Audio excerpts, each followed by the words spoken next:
It would have been natural for Chinese leader Xi Jinping to address the UN General Assembly in the 80th anniversary year of founding of the United Nations, but he won't.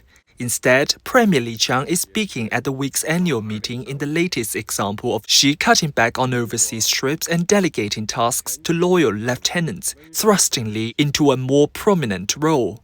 The decision not to go is somewhat surprising. China regularly cites the important role of the UN as an alternative to what it considers US bullying in international affairs. Xi spoke in 2015 in the UN's 70th anniversary year, and by video in 2020 in the 75th because of COVID-19 pandemic. The delicate state of US-China relations may have played a role.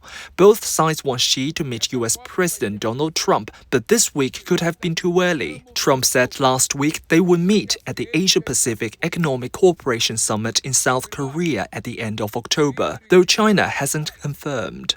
Xi, who has been China's leader for 13 years, was an unstoppable world traveler in his first 7.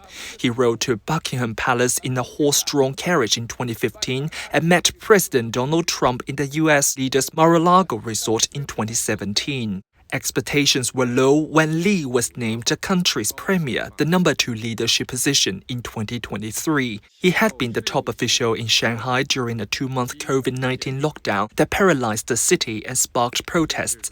Instead of being punished, he was promoted to top leadership, showing how loyalty takes precedence in the Xi era. As Xi steps back, Li could emerge as an important interlocutor for governments and companies that want to engage with China. Li has held talks at the UN this week with Canadian Prime Minister Mark Carney and Austrian Chancellor Christian Stocker and is delivering his government's positions on development and climate.